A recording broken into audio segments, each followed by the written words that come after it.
YouTube, Mad Dog here. So before I get into this video, I just want to make it clear from the offset what I'm going to be talking about, discussing really. Bit of a rant really.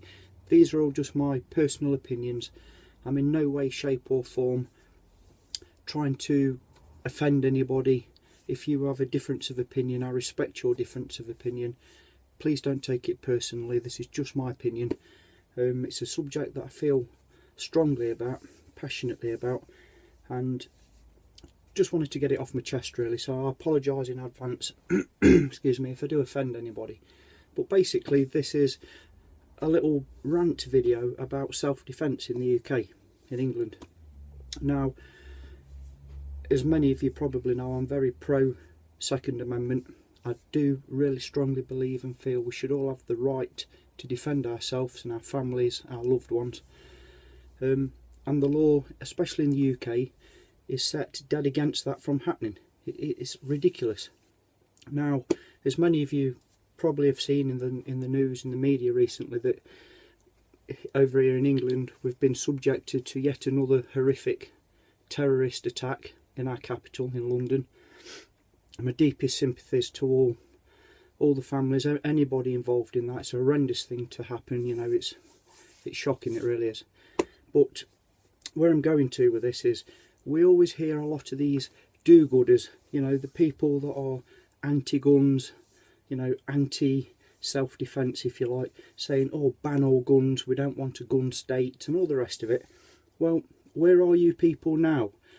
That terrorist in particular, he used a car and a knife as his weapons. Why aren't you people campaigning to have all cars banned, all knives banned? Because it's just as unreasonable as banning all firearms, in my opinion. Firearm is a tool. It's also a hobby instrument. Many people get hours of enjoyment through using firearms. You know, a chef uses knives every day. It's part of his toolkit. You know, it's not the firearm that's dangerous, it's the person behind the firearm. Now, all the stringent laws and red tape that are in place regarding that doesn't affect a criminal. It doesn't affect them. They don't care whether they're breaking the law or not, they'll do it anyway. So the only people that you're targeting and screwing down are the law-abiding general public. Now, let's just imagine that we had the right to carry permits over in England.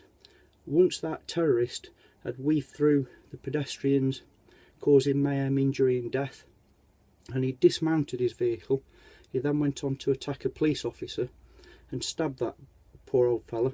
You know, he lost his life in this attack. Now imagine just for a minute that we had a public that were carrying firearms.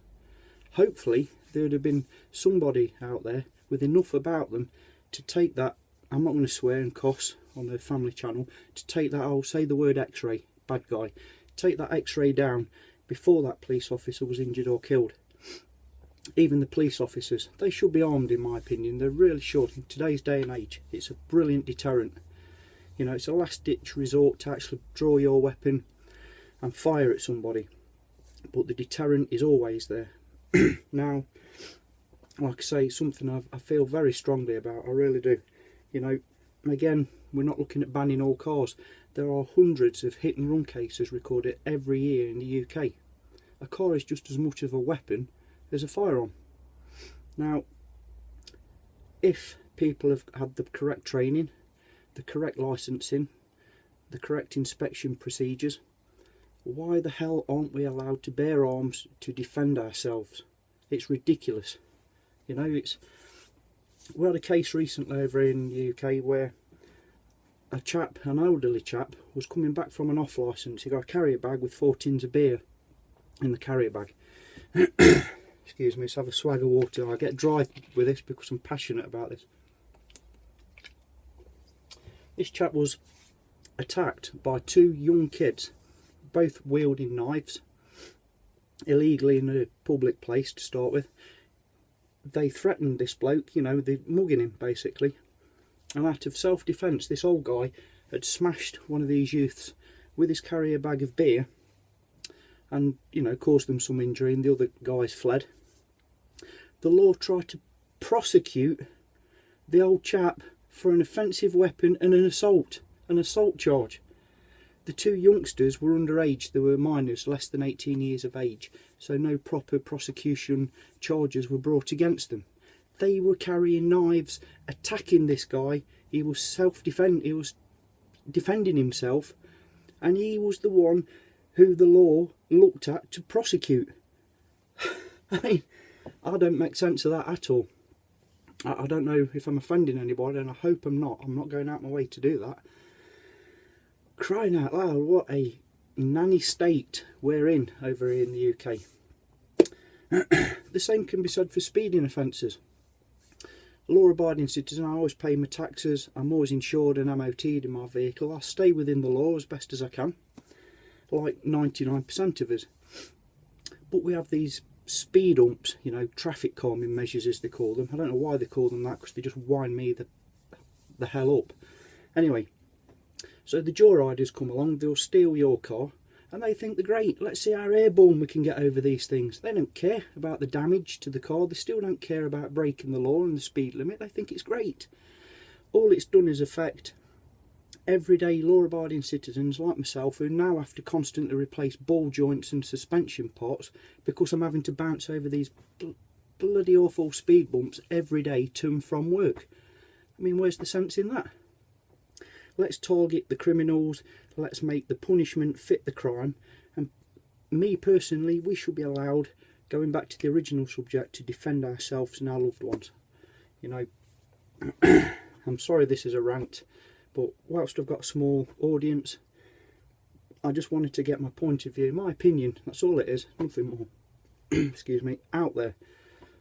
I hope if everybody was to do the same, you know, that feels this way, maybe we could slowly make a difference. You know, I'm not a big advocate of you know, not martial law, you know, that's a step too far, but we should be able to defend ourselves. You know, over in the UK, excuse me, we have these things, you know, I'll do a review on these later on, like a spray paint, and this is about as much deterrent as we can carry. You know, so some criminal who's probably even wielding a firearm because he don't care about breaking the law, he's going to draw his weapon or his knife and threaten you, and you've got, oh, excuse me a minute, so just wait a minute while I get my little spray can out and just spray you with some pink paint, so that the police, when they eventually turn up, because there's no money to be made in it, you know, because you're not speeding, when they eventually find you, they can see who you are. But because you're under 18, they won't do anything anyway. But go on, that's what we're allowed to carry, self-defence, and this is a grey area. You know, Christ, you know. Anyway, thank you all for listening. I'm sorry this has been a rant video, and I truly, sincerely mean it when I say that I hope I've not offended anybody. It's just me getting it off my chest a little bit and putting the will to rights, if you like. Again, massive best wishes and deep respect for all those who have been affected by these recent terrorist attacks again. You know, my heart goes out to you all, it really does. So anyway, thank you all for watching. Take care out there. Mad Dog signing off. Yeah.